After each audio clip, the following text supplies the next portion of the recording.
Hola oyentes de Radio Sefarad, como cada 2 semanas volvemos a citarnos con la historia de las diásporas de la mano de Alicia Benmergui. ¿Qué tal, Alicia? Muy bien, dispuestos a seguir trabajando en este tema apasionante que es la historia. Y además de las huellas que dejaron la historia, también me gustaría hacer un pequeño comentario en lo que hoy en día es Israel. Así que bueno, seguimos nosotros para adelante.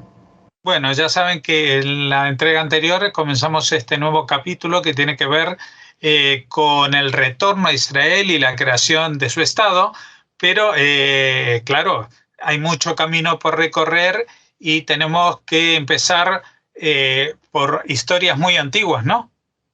Sí, tal cual, porque si no, no se puede entender. Yo diría que casi, yo a veces me pongo, miro y comparo y pienso y reflexiono. Si no haces eso en historia, estás listo.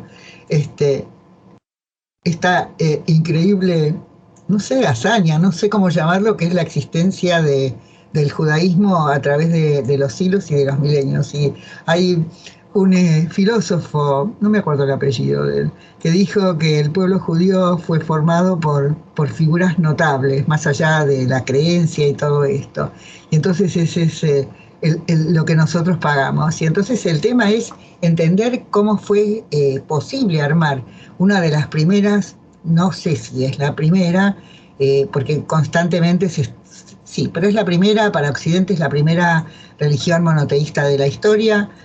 La vez pasada yo dije que para los judíos el centro y la capital de su monoteísmo es Jerusalén, y es una religión nacional y se convierte en una religión que va a trascender las fronteras, es cuando los judíos son expulsados, son llevados a otras tierras, y ese Dios, que era un Dios que estaba ahí en Jerusalén, va a estar en todas partes. Lo más notable y curioso de toda esta historia, lo estoy pensando haciendo una reflexión como una profesora y con alguien que lo está mirando, y además como alguien que es judío, por otra parte. Estoy repensando en mi propio pasado también, es un buen ejercicio. Y entonces pensaba en toda esta cosa de adhesión y de creencia que perdura a lo largo de los milenios, y cómo va cambiando, y por otro lado se sostiene sobre cosas que fueron establecidas allí. Y entonces esto es la historia principalmente de Jerusalén y de todo lo que va a estar alrededor de ahí. Y entonces tiene que ver cómo yo la vez pasada había contado cómo el judaísmo establece la historia del mesianismo. También el judaísmo es la primera, perdón que estoy retornando a historias muy antiguas y viejas, pero bueno, es así. Hay que hacerlo en historia. Es la primera religión o milenarista, se llamaría, o mesiánica. La primera que cree en la existencia de un Mesías que va a venir a reparar la historia o el presente del pueblo judío. Y bueno, y en esta yo había contado la vez pasada cómo lo que dice dentro de la Torá es que cuando vuelva el Mesías salga, y además no es un Mesías, no es un Dios, es alguien de carne y hueso, cuando cruce las murallas, todos aquellos que los muertos van a volver a cubrir de carne sus cuerpos y todo eso, y entonces y serán el cortejo que tendrá el Mesías. Bueno, en esta historia, por eso yo conté la vez pasada que los judíos a lo largo de los siglos se han ido, los que han podido y los que no han podido se han ido directamente a morir allí, para ser enterrados en la tierra de Israel, para formar parte de ese cortejo. Y bueno, hay toda una ligazón que está hecha, lo contamos el otro día, por rituales, y que hicieron que el judaísmo conservara esa memoria indeleble a través de los siglos. Y tanto fue así que cuando es destruido el templo, que es destruido por los romanos, y él le cambia el nombre a la ciudad de Jerusalén y le pone Elia Capitolina, Adriano, lo que van a hacer los judíos eso me lo explicó un rabino una vez que me llamó mucho la atención, los judíos históricamente van a ser como, de cuenta como que Israel no desapareció. Y por eso hay un Talmud Yerushalmi. Para cuando se escribe el Talmud Yerushalmi, Jerusalén no existe más como ciudad y los judíos no pueden vivir ahí. Y sin embargo los judíos lo escriben y lo cuentan. Entonces es una memoria que va a quedar establecida para siempre. Bueno, lo que les pasa a los judíos, el otro día hablamos de cuáles son las bases, hablamos de Ezra y Nehemías, que son judíos que vuelven de Persia, y ellos han existido, no son ninguna leyenda, cómo los mandan para reconstruir la ciudad y los muros de Jerusalén y tenerla protegida de posibles invasiones.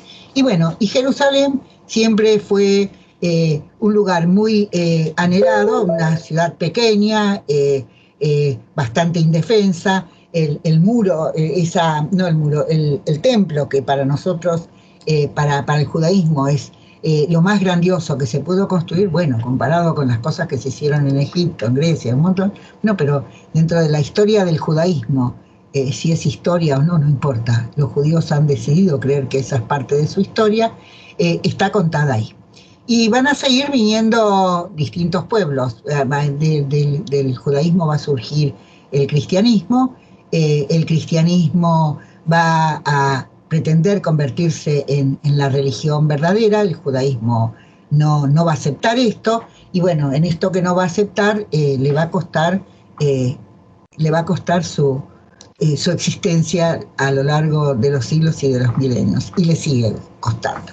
El judaísmo decide creer que Jesús no es el Mesías, históricamente tampoco ha habido demostración que esa sea una historia verdadera, no tengo ganas de contarlo acá porque eso te va a generar a vos problemas y muchas discusiones y yo no tengo ganas de ponerte en eso, pero bueno, lo cierto es que los judíos bajo el dominio de los romanos, que se apoderan de Israel y la convierten en una provincia romana, esto es para el año, para cuando empiezan los inicios de nuestra era, entonces para los judíos esto representa un enorme sufrimiento, porque en las rebeliones que han tenido, porque se los han llevado de esclavos y todo eso, y bueno, y ahí empiezan las crucifixiones y toda una serie de cuestiones.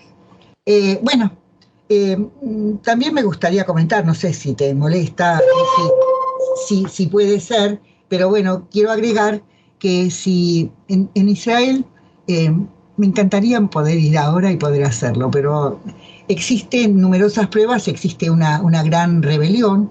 Esta historia la contó Flavio Josefo y la historia de esta rebelión es verdadera.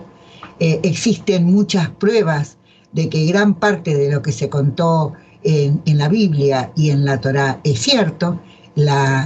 Cada vez más la arqueología da cuenta de descubrimientos y no son descubrimientos sino que son debidamente refrendados por historiadores. Entonces el tema de cómo hay numerosas cuevas subterráneas en Israel por donde se conectaron los rebeldes que enfrentaron a el Imperio Romano y bueno, les costó la vida, les costó Jerusalén, pero bueno, cómo recorrían prácticamente todo el territorio por estas cavernas que en la actualidad se encuentran, son una prueba de que la historia que contó Flavio Josefo fue verdadera.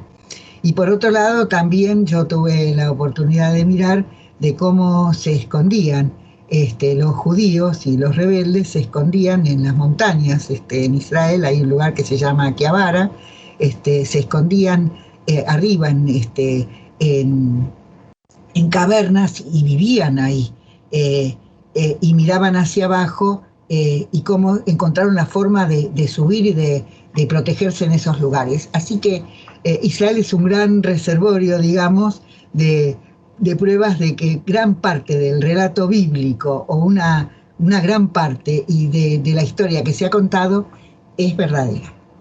Bueno, ahora después de haber contado eso, si tuviera menos años y no fuera tan fóbica a los lugares cerrados, iría para entrar en esas cavernas para mirar por dónde anduvieron. Y hay también historias que cuentan cómo gran parte de esas cavernas estaban ligadas con casas donde vivía la gente en aquella época. Pero bueno, lo cierto es que en esta provincia que es del Imperio Romano, finalmente cuando el Imperio Romano se convierte al cristianismo, va a haber un emperador que se va a ir a vivir a Bizancio, lo que hoy en día es Constantinopla, y entonces de ahí va a construir y se va a apoderar de toda esta región que es en Jerusalén. Y que por eso hay tantos restos de construcciones y ahí está el Santo Sepulcro y una serie de cosas, y fue construida al estilo de ortodoxo griego, como se le llama. Bueno, después ellos tuvieron la Iglesia Católica Apostólica Romana, que estaba en Roma, y la que estaba ahí ahí en Constantinopla. Tuvieron una disputa porque lo que hicieron los católicos, los cruzados, que eran los venecianos, cuando entran a Constantinopla es un desastre. Eso provocó una disputa que hasta ahora no fue solucionada, y una división muy profunda que subsiste, y entonces esto hace que los lugares santos cristianos que están en Jerusalén estén bajo la custodia y el control de los que son lo que pertenece a la Iglesia Ortodoxa, de distintas denominaciones, pero así es. Y bueno, después de todo esto, lo que entran Israel fue invadida en diversas oportunidades, se apoderaron de ellas distintos grupos, tanto es así que cuando llega ahí Maimónides empiezan los cruzados, que son los que en Europa empiezan a decir que los musulmanes están destruyendo los lugares santos cristianos, y entonces ahí empiezan las cruzadas. Esto es en el año 1090. Los cruzados se apoderaron del territorio no solo de Jerusalén, también de gran parte de lo que está en Israel.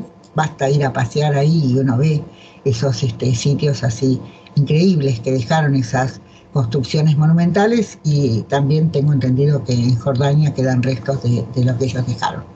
Es decir, ellos iban a buscar lo que se llamaba el Santo Grial, la espina de las coronas de Cristo, las pruebas de que Cristo había existido, y llevárselas con ellos.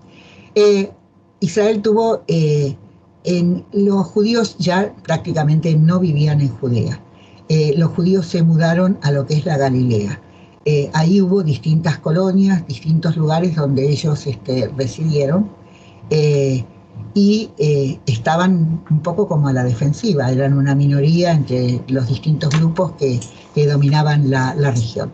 Pero prácticamente en el norte de Israel, en lo que es la Galilea, más o menos hasta el siglo XVII, siempre hubo judíos viviendo allí. Y el otro lugar en donde los otros lugares donde los judíos siempre permanecieron es en lo que se llaman los lugares santos de Israel. Siempre quedaron apegados a ellos en Sfat, en montones de lugares los judíos estuvieron. Pero yo ahora lo que voy a contar es lo que tiene que ver con la invasión del Imperio Otomano. Cuando va ocupando distintas regiones de Asia, y uno de esos lugares que va a ocupar es Jerusalén, y lo que es toda parte de lo que es el Medio Oriente, también del norte de África. El único país que no ocuparon los otomanos fue Marruecos. Y lo que va a empezar a pasar es que va a existir un área en la época de la existencia del Imperio Otomano, va a existir toda una región que le pertenece a un mismo sultanato o a un califato, como quieras llamarle. Y ahí los judíos van a poder circular con mayor libertad, con mayor seguridad, porque les pertenece al mismo sultán, y pueden llegarse hasta Jerusalén. Van a llegar a Jerusalén, y al otro lugar a donde se van a instalar es en Sfat. Y en Sfat va a haber una población de origen sefaradí muy grande. Muchos de los judíos que van a escapar de España lentamente se van a ir estableciendo ahí en Sfat o en Safed. Y bueno, entonces este dominio empezó en el 1580 con el que construye las murallas que rodean a Jerusalén, es Solimán el Magnífico. Y bueno, él se ocupa de esta zona y la organiza, ponen fuentes de agua para proveer a la región, se hacen lugares para que transiten las caravanas, y bueno, después de su muerte, esto entra en decadencia, porque lo que entra en decadencia es el Imperio Otomano. Pasan unos 200 años, hay distintas, y las potencias europeas, los nuevos, empiezan a construir en Jerusalén estamos hablando más o menos 1700 o 1800. ¿Está bien? ¿Tengo tiempo para seguir hablando? Sí. Empiezan a construir, empiezan a ser como consulados. Y entonces ahí tenemos una iglesia que parece del Renacimiento italiano. Hay zona francesa, hay zona rusa, todas las potencias, los ingleses y esto ya es en el siglo XIX, los ingleses y los norteamericanos también establecen ahí misiones evangélicas. Siempre hubo misiones en Jerusalén, procurando, no solo en Jerusalén, en otros lugares también, procurando encontrar pruebas de la existencia de Jesús y de todas estas historias. Y además, y también debo decir, no lo comenté en lo que te mandé, es que existen potentados judíos, sí, la familia Liman, que va a pagar, va a sustentar y va a ayudar a arqueólogos para que encuentren, para que den sustento a la historia de la existencia de los judíos desde el tiempo en que se dice, ahí en Jerusalén y en Israel. Así que hubo distintas expediciones, y bueno, esto va a hacer que, en cierto modo, todo esto todavía le pertenece al Imperio Otomano, pero hace que esto se modernice un poco, que mejoren las condiciones de vida, y además con las comunicaciones. Y los judíos también se van a establecer ahí. Siempre van los judíos de Marruecos, como lo dije, los judíos de España, siempre se va a establecer una colonia judía ahí. Tanto es así que para 1800 y pico ya existe la mayor parte de la población de Jerusalén es judía, porque están cuidando los lugares santos, están en estos sitios. Lo que empieza a suceder es que, bueno, que gran parte de esta población vive en una inmensa pobreza. Hay un texto que escribió Marx que dice que los judíos que viven ahí es un texto muy curioso. Lo voy a buscar, y si lo encuentro te lo leo. Que viven en una miseria terrible. De lo que viven es ¿cómo diríamos? De la plata que les mandan, de lo que reúnen en las comunidades fuera de Israel, y se llama la jaluca, que es lo que les dan, es una especie de mantenimiento. Son casi pordioseros, viven en un estado de miseria y muy, muy grande. Entonces empieza alguien como a tratar de que aparece también toda una cuestión sobre qué les pasa a los judíos, sobre todo lo que sucede en Damasco.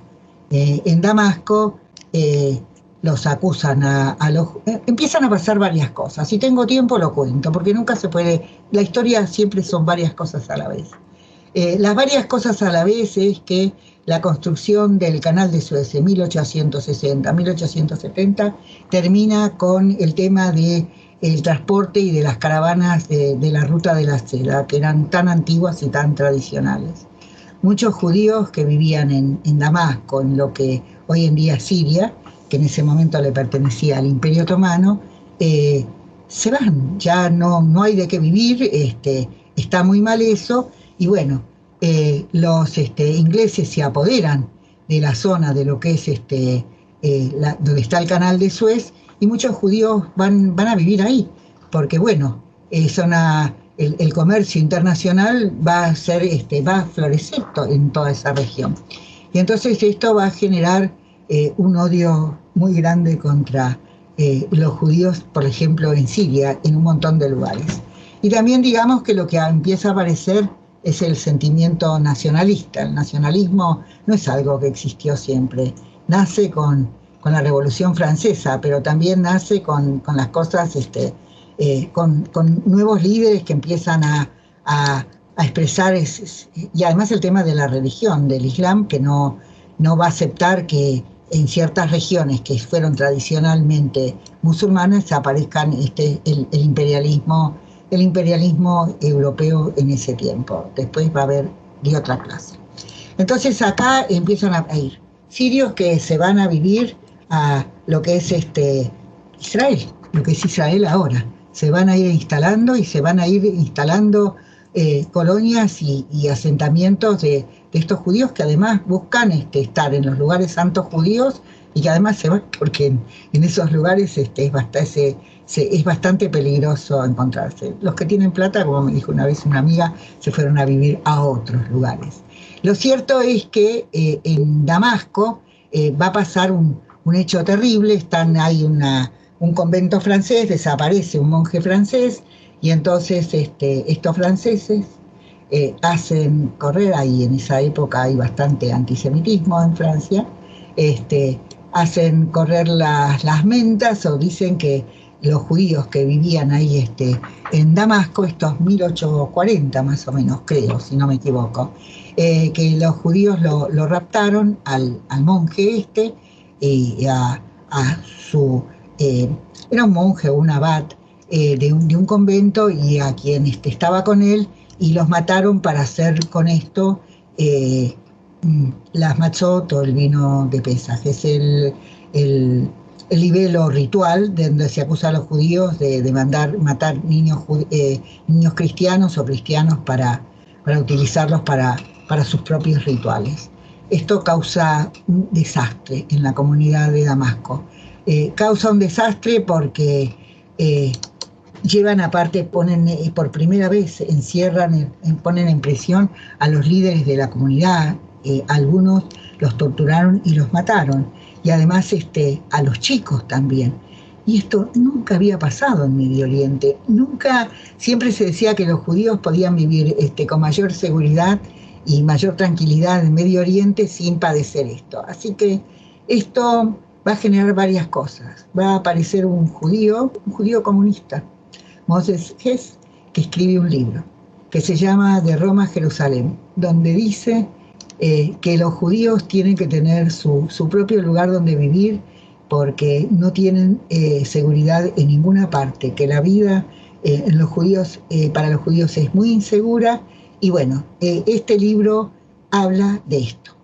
Por otro lado, también en Francia se va a hacer la Alliance Israélite Universelle para proteger a los judíos, para estos judíos que empiezan a padecer la miseria y el atraso que existe en el Imperio Otomano, para educar a los jóvenes judíos y a prepararlos para integrarse al mundo capitalista. Esta es la verdad, que ha surgido en Europa, porque esta gente no sabe hablar, en Turquía no sabía ni hablar ni turco, en el Imperio Otomano, y no tenían las armas para adaptarse, no saben nada, no pueden vivir de la limosna y del cuidado de las otras comunidades.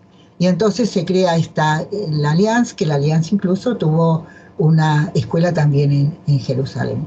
Entonces empieza, bueno, y después empiezan todos los pogroms de lo que va a tener en Rusia. Los judíos nunca fueron ni tolerados ni aceptados. Los judíos nunca vivieron en el imperio zarista, no se les permitió. Solo aquellos que eran ricos y poderosos vivían, algunos en San Petersburgo, y otros vivían en esta ciudad, la que está sobre el mar Negro, pero los judíos no estaban autorizados, los que vivían eran, lo hacían, eran ilegales, como podemos decir, todo eso. Yo digo que basta, hay que leer a Shalom Aleichem para darse cuenta de qué se trataba esta historia. Y entonces empieza toda una cosa de persecución a los judíos, y entonces en la zona de residencia empiezan los judíos a ser perseguidos, y entonces empieza toda una noción o una idea de que los judíos deben, para salvarse de estas persecuciones y de estas vidas miserables a las que se ven reducidos, la mayor parte de ellos, a tener su propio Estado. Y ahí va a empezar toda una cuestión que va a tener, esto es el protosionismo, una idea de que los judíos deben tener un Estado para que puedan vivir libremente y tranquilamente en su propio territorio. Y después creo que para 1800...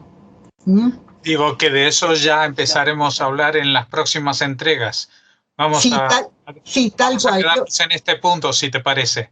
Sí, cómo no. Lo que iba a terminar es decir que alguien, creo que para 1880, 1870, que es Ben Yehuda, se va ahí, se va a vivir, y entonces está tratando de modernizar. El hebreo era una lengua religiosa, tanto es así que hay grupos que ahora en Israel hablan yiddish porque dicen que el hebreo es una lengua sagrada, y entonces él trata de modernizarla para que esa sea la lengua que va a hablar el pueblo judío que va a renacer ahí en Israel.